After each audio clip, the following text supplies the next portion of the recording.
Welcome to my channel. Now, I often fit lanterns and I build the roofs, fit the lanterns, and quite often, you see here, you get a very nice big build up. So in our case, we've got these structural glulam beams, and we've got our ceiling construction, then you've got a parapet on top of that which adds to the height. So what I like to do then is to do a shaker panel. So this is a very traditional finish. It matches the new kitchen that's going to go in here. So I do shaker paneling that goes around. It's really quite simple. It consists of a 12mm board. I'm using moisture resistant MDF here.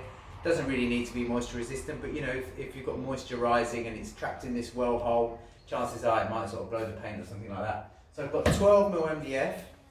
That's obviously fixed up with a second fixed nailer. Incidentally, this second fixed nailer has been in my garage for 10 years. It's just come out. This is the first time I've got it out. I got it out, I charged the batteries, put new gas in, and it's perfect. So that's incredible to think that these batteries have been stored for 10 years, not charged. I charged it and it's absolutely perfect. So there's a testimony to the quality of some of the tools we can buy these days.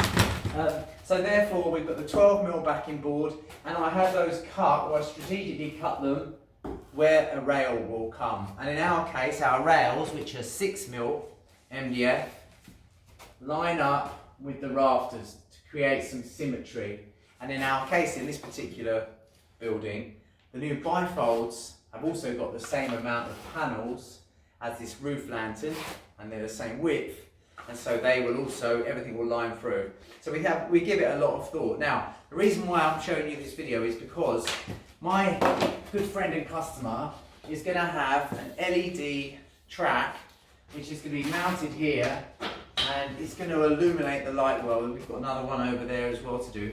And so at the top of my panelling, I like to put a nosing. So this is the kind of nosing I'll be putting on here. I'll just show you what that looks like. I'll whip that out of the way. So the nosing runs around here, projects like that. It's just a really nice finish, it softens it. And then we have a quadrant here which then forms an ovalo effectively. So to make it easier to fit these strips, I put a groove in the back of here, and basically we'll bond that in there with some mitre adhesive.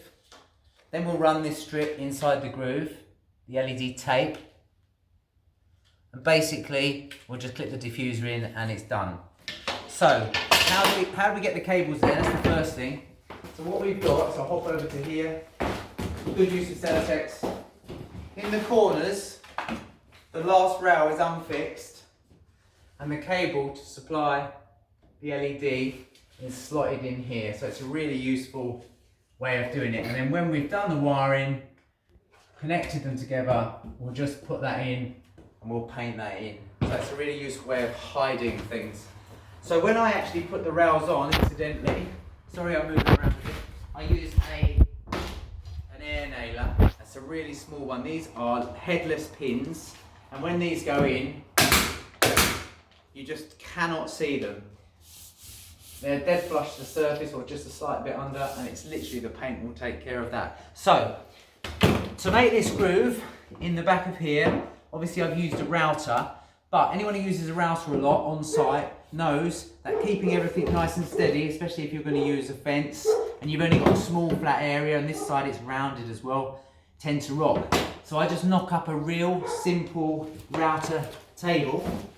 Again, it's just an offcut of my 1/2" MDF, a couple of bits of 4x2. Now, in the festal fence, these screws here also fit into 2 holes that are in the base of the router, the standard base of the router. So if I flip this over, this table, you'll see that these 2 screws are from there and from here. So I've just counterbored those in with this, so it gives me a dead flat rebated hole. That's the right diameter. Fixed it on. I've cut a small hole for the cutter, obviously. I've got that set to the depth that I need to create my groove here. I've wound the speed down a bit, just so it's sort of not going to burn it or get hot. I'll run one through in a sec. So that basically forms it, and there's just a couple of screws on the fence. And the good thing about this is a nice straight edge there. I've got a hole bored in the other side here, which I crudely put my vacuum through, so it takes out a lot of the dust. Also, I'm using like a festival dust extractor, so I'll just stab this in the other side here. It's a bit hard to see. And away we go. So I'll just run this last length through for you. Boom.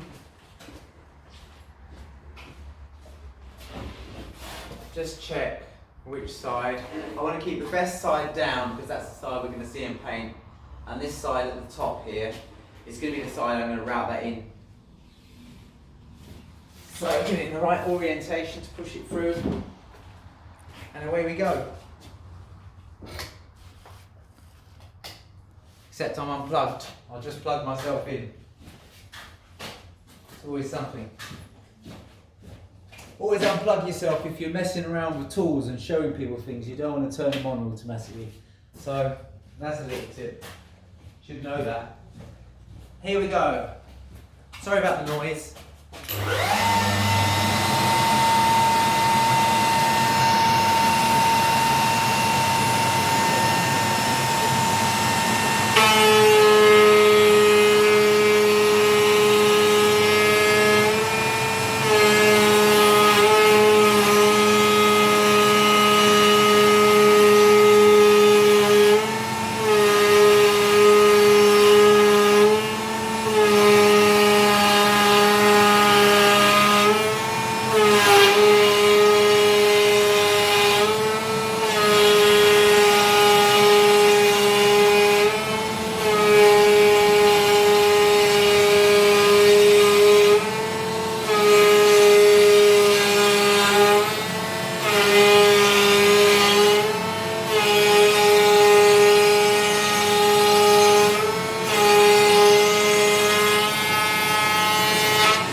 So you can see that that's a really quick, safe and easy way of doing this.